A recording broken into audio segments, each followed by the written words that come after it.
Irmãos, é uma honra e um privilégio estar aqui com vocês. Então, nós vamos abrir a palavra, por gentileza, na primeira carta do apóstolo Paulo aos Tessalonicenses, capítulo 4, versos 13 a 18.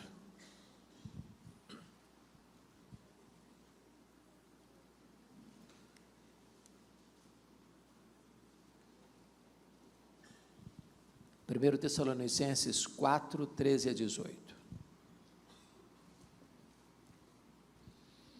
Minha palavra hoje é uma palavra de consolo, porque este é o teor desse texto.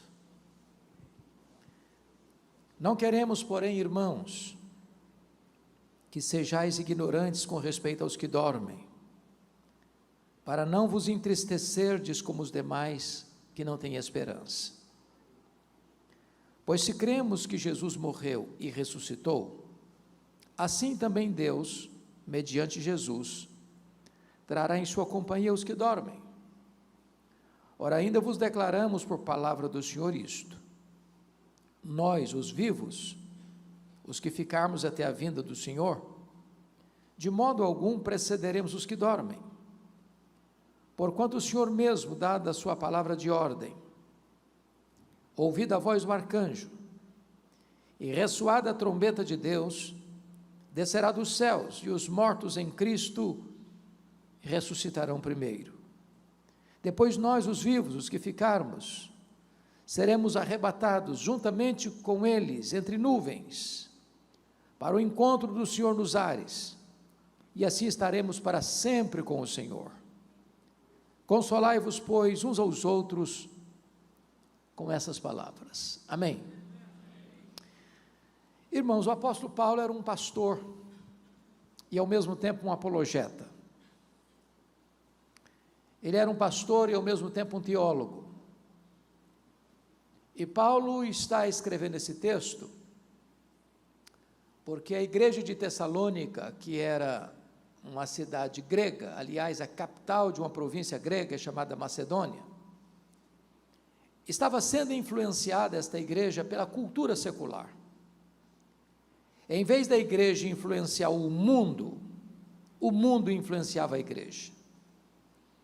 Eu acho que todos vocês sabem que a cultura grega, chamada de helenismo, era marcada por um pensamento central, pilar do pensamento grego, chamado de dualismo.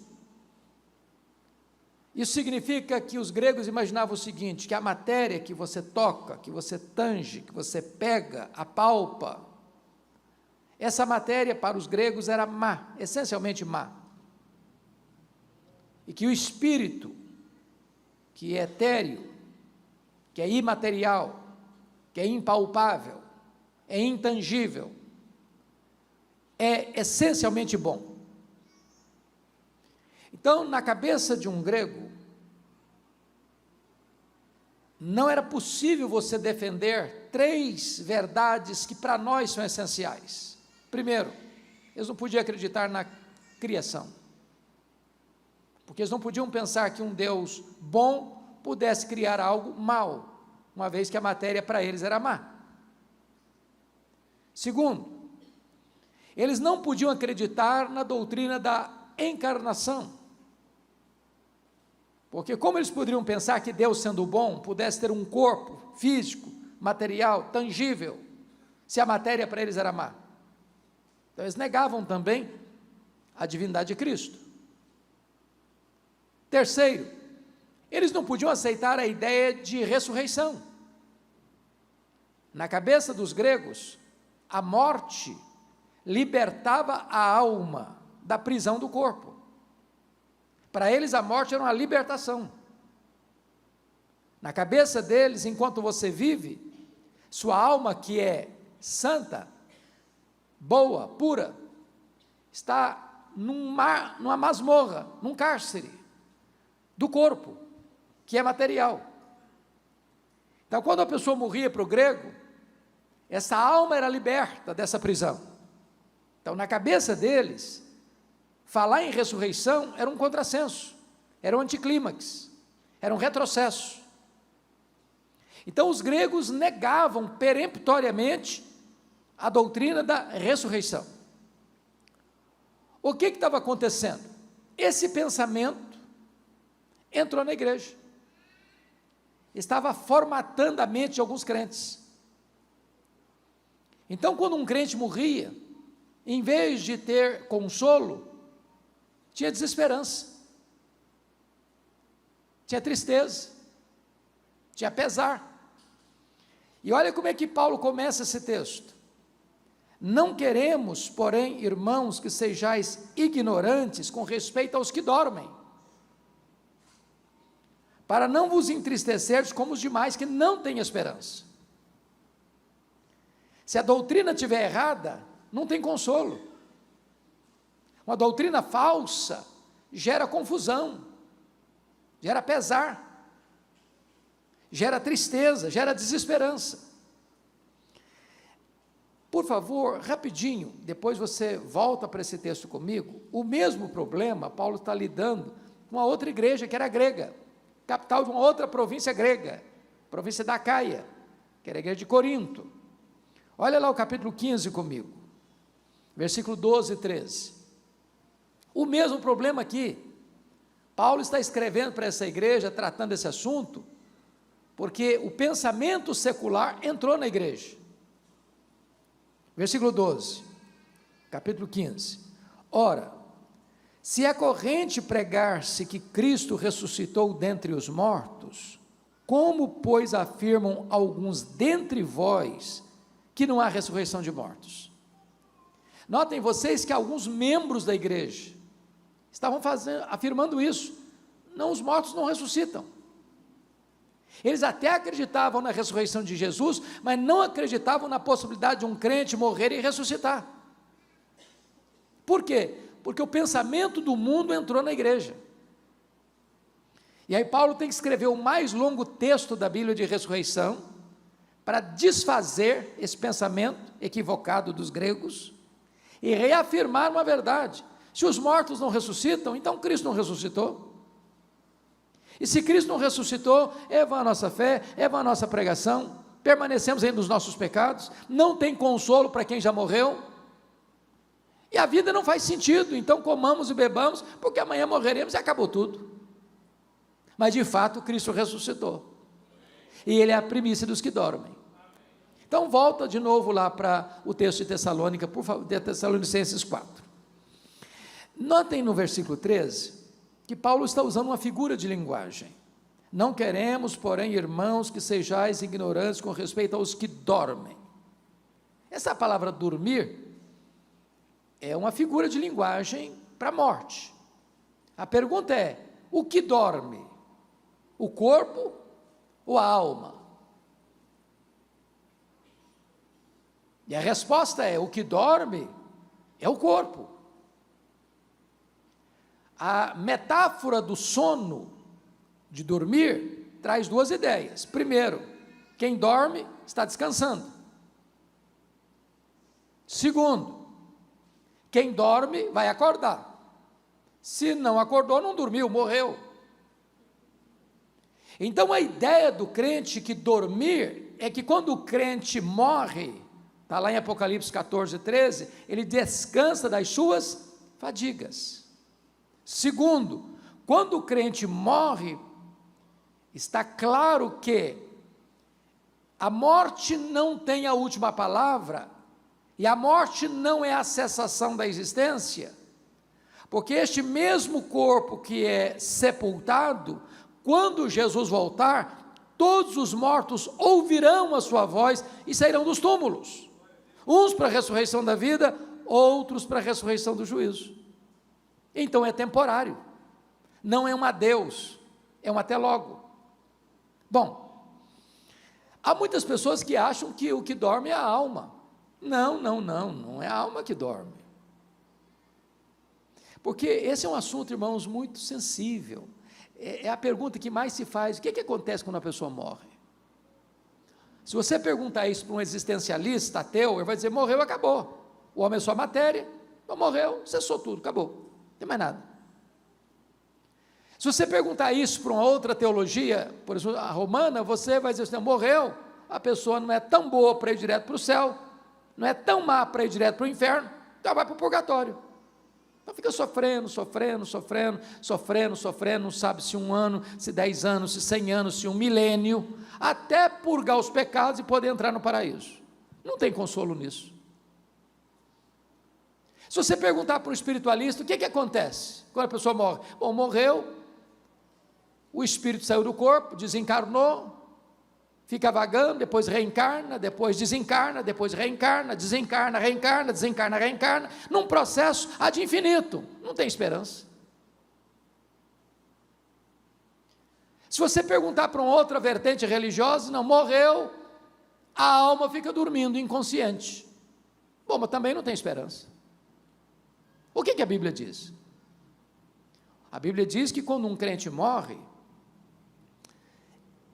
ele morrer é deixar o corpo para habitar com o Senhor. Morrer é partir para estar com Cristo, que é incomparavelmente melhor. Hebreus diz que quando um crente morre, seu espírito é imediatamente aperfeiçoado para entrar na glória. O que Jesus disse quando ele morreu na cruz? Pai, nas tuas mãos, entrega o meu espírito. Mas no mesmo dia, ele foi sepultado. O corpo dele foi para um túmulo, mas o espírito dele foi entregue ao Pai. O que Jesus disse para o ladrão à sua direita que se arrependeu? Hoje mesmo estarás comigo no paraíso. O paraíso não era a sepultura. O paraíso é o céu, é a casa do Pai, é a nova Jerusalém, é o seio de Abraão, é o lugar de bem-aventurança eterna. Então, Paulo está mostrando para a igreja que quando um crente morre, não é para a gente ficar desesperado, para viver como aqueles que não têm esperança, carimbados pela tristeza. Aliás, você e eu não precisamos ficar fazendo especulação sobre isso, porque há muita especulação. E a primeira razão por que nós não precisamos especular sobre isso, está aí no versículo de número 15, e a primeira verdade que eu quero pontuar, é a revelação. Ora, ainda vos declaramos por palavra do Senhor isto, ou seja, não é uma opinião de um teólogo, não é uma decisão de um concílio eclesiástico, não é uma corrente teológica, é uma revelação de Deus. Deus já se pronunciou sobre o assunto, a palavra dele já traz ensino claro, peremptório, final sobre a matéria, é a revelação de Deus. Então eu não preciso cogitar, eu não preciso especular, eu não preciso ter dúvida, Deus já falou sobre o assunto, é a revelação dele. E talvez um dos assuntos que mais me perguntam, e talvez perguntam o pastor Júnior, ou perguntam os irmãos que já são crentes mais maduros na fé, como é que vai ser esse negócio? Como é que vai ser o corpo da ressurreição? Será que nós vamos nos conhecer no céu? Como é que vai ser? Por exemplo, imagine você comigo, morreu um bebê no ventre da mãe, não chegou a nascer, vai ser um feto glorificado no céu? Morreu um bebezinho, acabou de nascer e morreu, vai ser um bebezinho, lá no berço celestial. Ou imagine você comigo, uma pessoa que morre depois dos 100 anos, lá em Vitória nós temos uma irmã muito querida, que completou 109 anos, pasmem vocês, enfia linha na agulha sem óculos, com 109 anos, e eu fico com inveja dela, porque se eu tirar o óculos eu não consigo ler minha Bíblia. Será que uma pessoa que morre com mais de 100 anos, vai ser um vovozinho, uma vovozinha de bengala no céu? Ou uma pessoa que nasceu sem um membro do corpo, vai ser uma pessoa com o corpo amputado lá no céu? Nós não precisamos especular sobre isso, a Bíblia tem revelação sobre isso. A Bíblia diz em Filipenses 3:21 que o nosso corpo será semelhante ao corpo da glória do Senhor Jesus, perfeito, completo. Vai ser um corpo de glória. Vamos nos conhecer ou não vamos nos conhecer no céu? É óbvio que vamos nos conhecer. Irmãos, o céu é glorificação. Aqui você e eu conhecemos como que por espelho, obscuramente. Lá conheceremos como também somos conhecidos. Se eu perguntar aqui para a pessoa que tem mais anos de casado, você conhece a sua mulher? Perguntar para o marido. Ou perguntar para a esposa assim, você conhece seu marido? Se a pessoa for honesta, está dizendo, estou conhecendo ainda. Mas deixa eu mudar a pergunta. Os gregos estavam errados. A máxima dos gregos era, conhece-te a ti mesmo. Eu não me conheço. Tem hora que você não fica chocado com você mesmo, não? Tem hora que você não se escandaliza com você mesmo, não? Tem hora que você não se colhe pensando em coisa, não sou eu que estou pensando nisso, não é possível. Deve ser outra pessoa, eu não. Nós não nos conhecemos. Mas no céu, nós vamos ter pleno conhecimento. Agora, alguém dizia, pastor, mas se nós vamos nos conhecer no céu, vai ser muito ruim, porque se eu chegar lá e minha mulher não estiver lá, meu marido não estiver lá, meu pai não estiver lá, minha mãe não estiver lá, meu filho não estiver lá, minha filha não estiver lá, meu vovô, minha vovó não estiver lá, vai perder a graça. No céu não tem lembrança amarga, Deus vai enxugar dos nossos olhos toda a lágrima. Agora, lá no céu nós não vamos ser famílias como somos aqui, nós vamos nos conhecer, vamos saber quem foi quem, mas lá no céu você não vai amar mais a sua mulher, ou o seu marido, ou o seu pai, ou a sua mãe, ou o seu filho, ou a sua filha, porque você vai amar Abraão, Isaque e Jacó. Às vezes nós criamos algumas coisas que não estão na Bíblia. Por exemplo, já vi muito isso acontecer em funeral. Morre o marido, já depois de 50 anos de casamento, e a viúva, chorosa, passa a mão nas mãos geladas daquele que partiu e diz, meu querido, daqui a pouquinho eu estou indo. Passando a ideia que o casamento vai continuar no céu. Preste atenção nisso, casamento é só para aqui, tá? Morreu, acabou. Lá no céu não tem mais casamento. Alguém diz, ufa, até que enfim também, né? Vou dizer, que pena, podia continuar. Não, continua não. Nós não cremos em casamento eterno, não. Não tem esse negócio de casados para sempre, não. Casamento é só para esta vida. Mas lá no céu nós vamos ser uma única família. Embora sabendo quem é quem. Porque já imaginou você morar eternamente com alguém sem saber quem ela é? Faz sentido isso?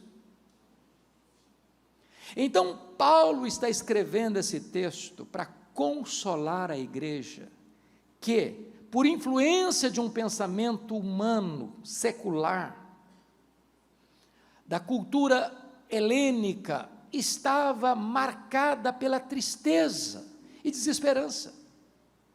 Então, quais são os pilares da nossa esperança? Primeiro, é que nós temos revelação de Deus sobre esse assunto. Versículo 15. E está muito claro aí, ora, ainda vos declaramos por palavra do Senhor isto. Ele está tratando o assunto de ressurreição, de segunda vinda, de como vai ser o nosso arrebatamento, a nossa reunião eterna no céu. Mas há um segundo pilar desta esperança nossa, que é a parousia. Olha o verso 16 comigo. Porquanto o Senhor mesmo, dada a sua palavra de ordem, ouvida a voz do arcanjo, e ressoada a trombeta de Deus, descerá dos céus. Irmãos, nós cremos e aguardamos a segunda vinda de Cristo. Isso não é uma quimera, isso não é uma utopia, isso é um fato. Há mais profecia sobre a segunda vinda de Cristo do que sobre a primeira vinda de Cristo. Todas as profecias a respeito da primeira vinda se cumpriram literalmente. E as profecias da segunda vinda estão se cumprindo e cumprir-se-ão literalmente. Como ele voltará? Primeiro, ele voltará pessoalmente. Lá em Atos 1:11, quando Jesus vai para o céu, voltando para o céu, indo assunto ao céu, lá no Monte Olival, os discípulos ficam olhando, ele subindo nas nuvens, desaparecendo no horizonte, e dois anjos aparecem e perguntam: varões galileus, por que estáis olhando para as alturas? Este mesmo Jesus que viste subir, voltará entre nuvens.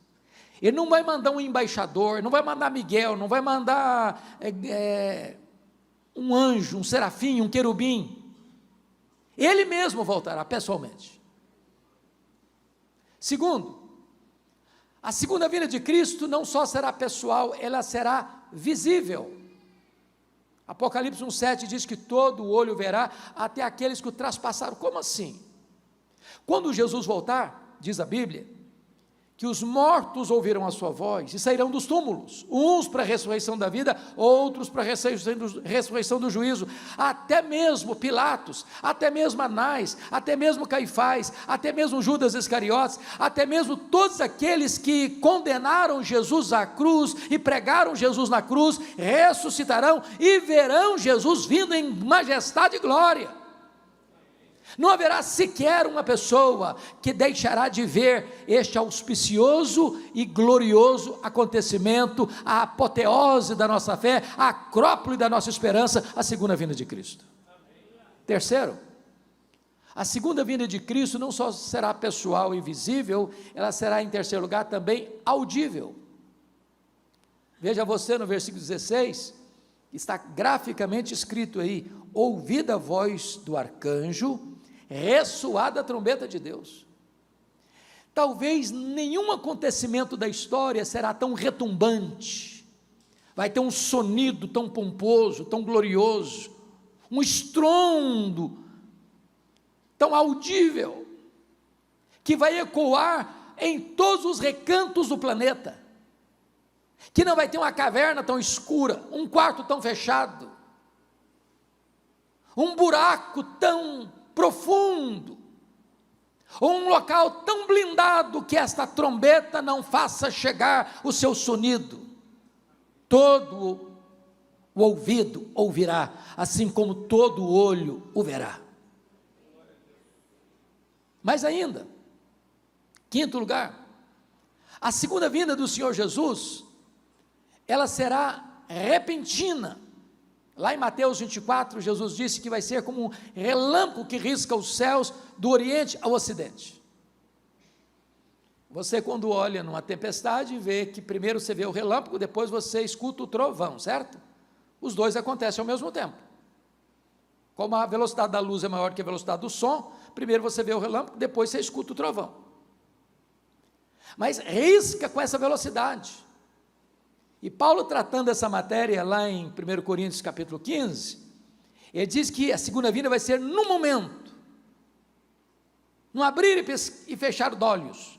E a palavra momento lá no grego é a palavra átomos, de onde vem a nossa palavra portuguesa átomo. Vai ser tão rápido como você abrir e fechar os olhos. Você já percebeu que você pisca sem perceber? Você não consegue contar quantas vezes durante o dia você abriu e fechou os olhos. Isso é automático. Essa palavra era usada também para o faiscar das estrelas ou dardejar da cauda de um peixe. Vai ser com essa rapidez que Jesus vai voltar. Ou seja, não dá para se preparar no último dia. Ou você prepara agora, ou aquele dia pega você de surpresa. Sexto lugar, a segunda vinda de Cristo será também inesperada. Vai ser como um ladrão, que chega sem passar um WhatsApp para você: olha, tal dia, me espere que eu estou chegando na sua casa. Não, não vai ser um dia óbvio, vai pegar todo mundo de surpresa, vai ser um dia comum. Você levanta, leva filho para a escola, pega filho da escola, sai de casa para o trabalho, volta do trabalho para casa, você pega o seu carro, ou um avião, vai viajar, vai ser um dia assim. Quando as pessoas não estarão esperando, mas Paulo diz assim: nós não somos filhos das trevas, nós somos filhos da luz, e nós estamos esperando todo dia, e nós estamos na ponta dos pés, aguardando esse dia, dizendo: Maranata, ora vem Senhor Jesus. Mas finalmente, irmãos, esse dia será inescapável. Está lá em 1 Tessalonicenses capítulo 5, que vai ser como uma mulher que está grávida para dar à luz. Ela vai dar à luz. Não tem como contornar essa agenda. Ninguém cancela essa agenda. Não tem autoridade tão poderosa no mundo para dizer: não, eu vou cancelar, Jesus não volta mais, pronto, eu decidi. Não, ele vai voltar. É inescapável. É inescapável. E esse mundo carece de que ele volte, sabe por quê? Esse mundo marcado de injustiça, de violência, de maldade, de corrupção, de tanta coisa que machuca, que fere, pois Jesus voltará em majestade e glória, e ele vai colocar todos os seus inimigos debaixo dos seus pés, e ele vai reinar em justiça e santidade, e o seu reino durará para sempre. E ele vai pegar os seus inimigos, e diz a Bíblia que ele vai lançar no lago do fogo o anticristo, o falso profeta, o diabo, a morte e todos aqueles cujos nomes não estão escritos no livro da vida, e então ele vai reinar com a sua igreja para sempre e sempre e sempre. Essa é a nossa esperança. Mas me permita trazer o terceiro pilar da esperança cristã, que é a ressurreição.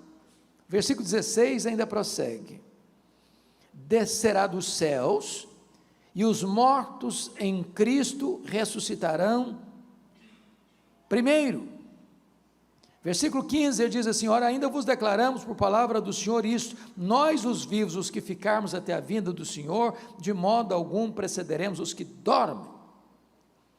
Então, duas coisas aqui. Primeiro, quando um crente morre, ele está falando para a igreja, não está falando do ímpio, ele está falando da igreja. Quando um crente morre, ele não está em nada em prejuízo ao que permanece vivo, em nada. Primeiro, porque já começa a desfrutar do céu antecipadamente. A nossa alma sobrevive sem o nosso corpo. O nosso corpo não sobrevive sem a nossa alma. Você não é um corpo que tem uma alma, você é uma alma que tem um corpo. Então, quando o crente morre, imediatamente a alma deixa o corpo para habitar com o Senhor, e isso é incomparavelmente melhor. Ele já começa a reinar com Cristo. O corpo que foi feito pó, é pó, volta ao pó, e na linguagem bíblica, do momento do sepultamento ao momento da ressurreição, esse corpo está dormindo, como que descansando.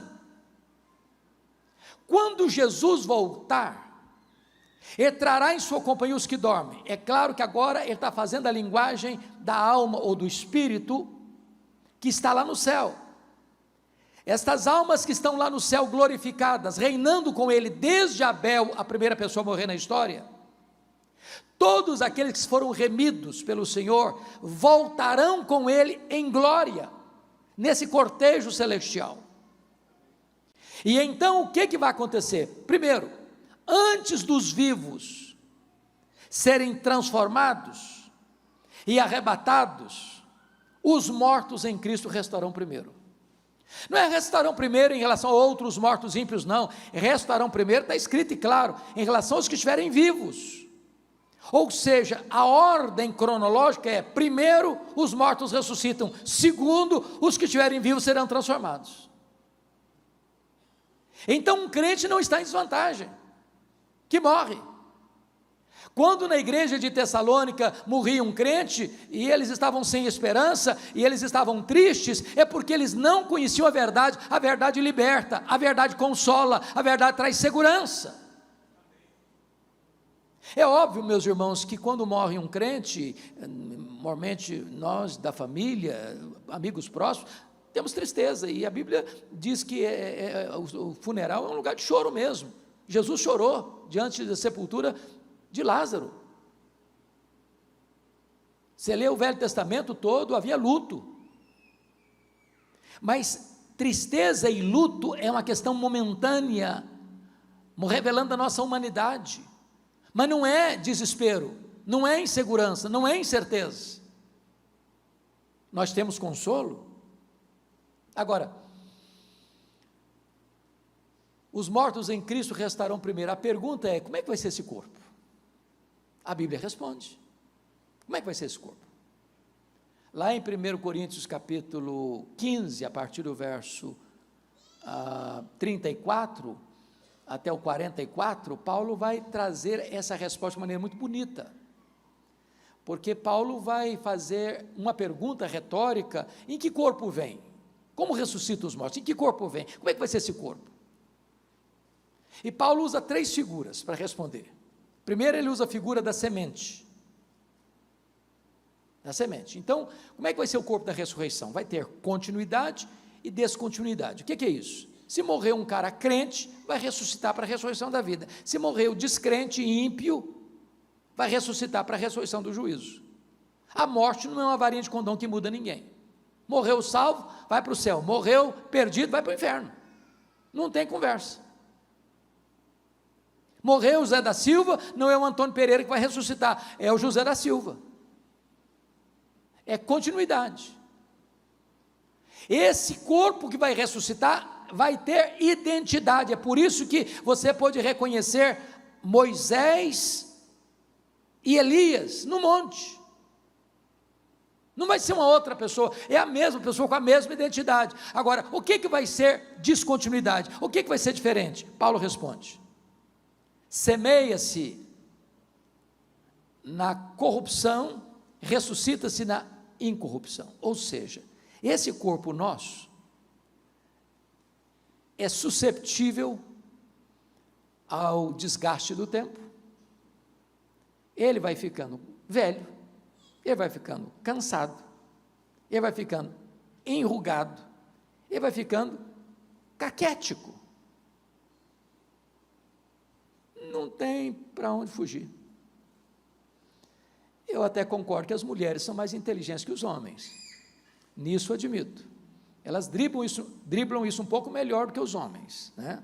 Um bom cosmético dá uma boa trabalhada, né? Às vezes a pessoa acorda como um caos, e passa um bom cosmético, vira um cosmos, né? Daqui a pouquinho uma boa cirurgia plástica ajuda muito, mas chega uma hora que, ainda que Pitangui ressuscitado dentre os mortos, já não tem mais jeito de consertar, né? As pernas ficam bambas, os joelhos trôpicos, as mãos descaídas, os olhos embaçados, e diz os entendidos que cada fio de cabelo branco que brota na sua cabeça é a morte chamando você para um duelo. Então, não tem para onde fugir. Mas o corpo da ressurreição não vai ficar velho, não vai ficar cansado, não vai ficar caquético, não vai ficar enrugado, e nunca vai ficar debilitado. Boa notícia para as meninas: o corpo da ressurreição não vai brigar nem com o espelho, nem com a balança. Não é uma boa notícia? Segundo, semeia-se, versículo 1 Coríntios capítulo 15, versículo 42. O que Paulo vai dizer lá? Semeia-se corpo em desonra, ressuscita-se em glória. O que ele está dizendo? Meus irmãos, eu já visitei num hospital ovelhas cuja enfermidade fez o corpo encolher,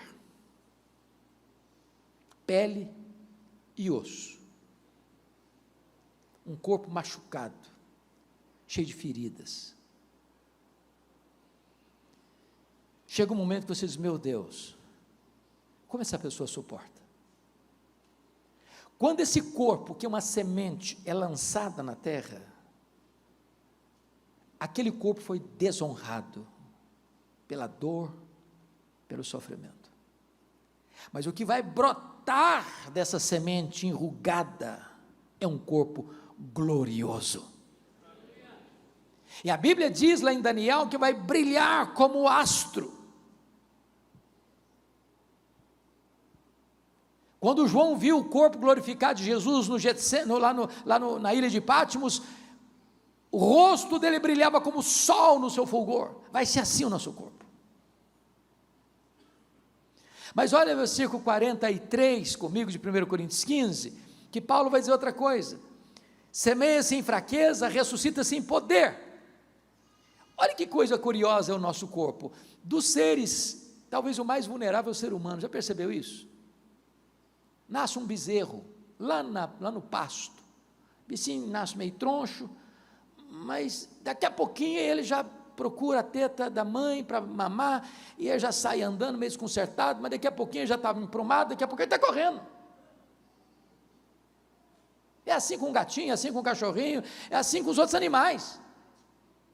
Nasce uma criança, olha, tadinho, se ficar por conta própria, ele não dá conta mesmo, e não dá conta com 1 mês, não dá conta com 2 meses, não dá conta com 3 meses, não dá conta com 6 meses, não dá conta com 1 ano, não dá.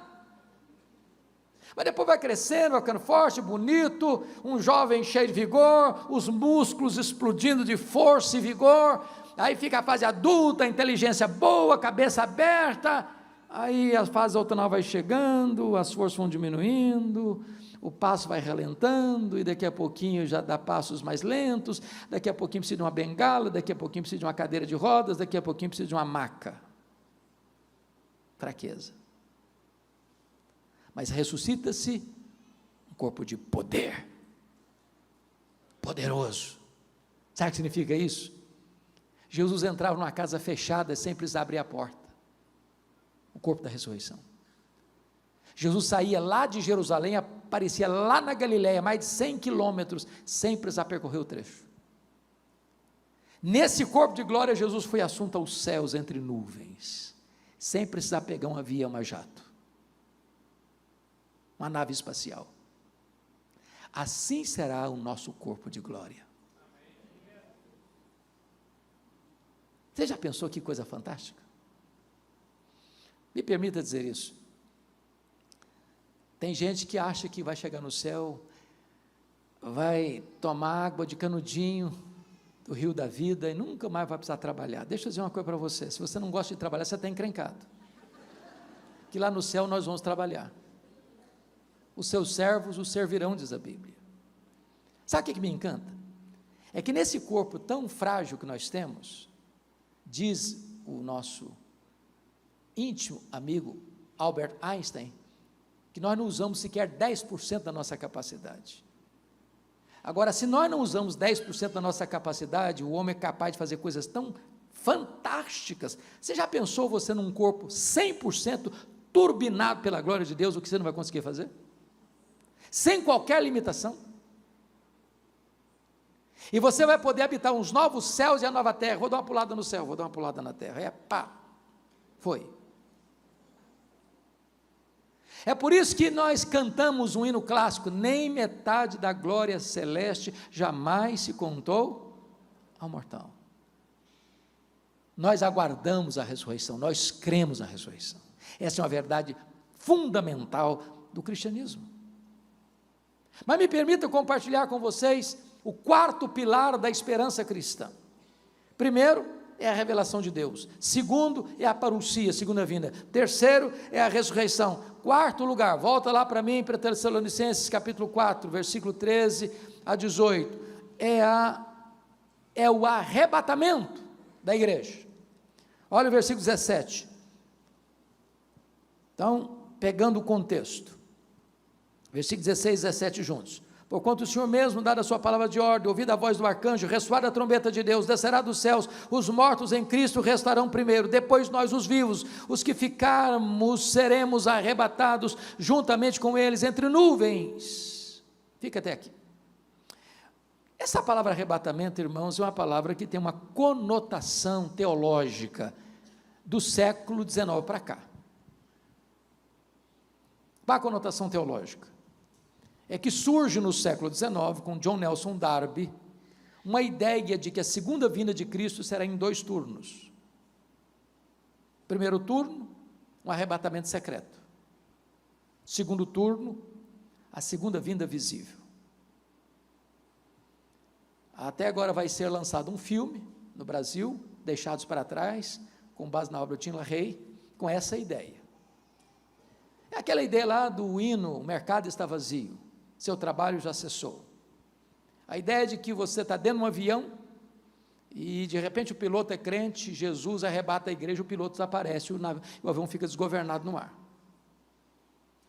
Ou a ideia de que nós estamos aqui num auditório de 1000 pessoas e de repente só a metade aqui é salva e 500 pessoas desaparecem aqui. E os outros ficam olhando, cadê? Onde foi? Para onde foi? Então só depois de 7 anos de muita tribulação é que Jesus volta visivelmente. Com respeito, e respeitamos as pessoas que pensam diferente de nós, amamos e respeitamos profundamente, mas penso que não é isso que Paulo está tratando. Paulo não está aqui falando que vai ter um arrebatamento secreto e depois, bem depois, vai ter uma segunda vinda visível. Não é isso que ele está tratando. O que ele está tratando é que a segunda vinda de Cristo vai acontecer uma única vez. E que ela vai ser pessoal, visível, audível, repentina, inesperada, inescapável, gloriosa. Quando ele voltar, 2 coisas vão acontecer. Primeiro, os mortos ressuscitam. Segundo, os vivos, os que estiverem vivos, está lá em 1 Coríntios 15, serão transformados. E aqui está escrito, e arrebatados, juntamente, para o encontro nas nuvens. Ou seja, quando Jesus voltar, quem morreu, a alma já estava no céu, volta com Jesus. O corpo ressuscita, se une àquela alma que já estava no céu. Os que estiverem vivos não podem subir com esse corpo, que o reino de Deus não pode ser herdado por carne e sangue, ou seja, com esse corpo aqui eu não suporto a glória de Deus. Então ele tem que ser transformado. E então todos serão o quê? Arrebatados, arrancados daqui, tirados daqui para o encontro do Senhor nos ares. Isso não acontecerá em 2 turnos, isso acontecerá na única vez que Jesus voltará, a segunda vinda de Cristo. É o arrebatamento. Seremos arrancados daqui. Porque aqui não é a nossa casa. Aqui não é o nosso lar. Aqui não é a nossa pátria. Aqui nós somos peregrinos. Aqui nós estamos apenas de passagem. A nossa pátria está no céu. A nossa recompensa está no céu. A nossa herança está no céu. O nosso Senhor está no céu. E é para o céu que nós iremos. Isso Paulo está lidando com a igreja para fazer o que com ela? Para tirar da cabeça dos crentes a ideia grega de que os mortos não ressuscitam. Se os mortos não ressuscitam, então, morreu, não tem esperança. E eu termino com a palavra de Paulo no versículo 18.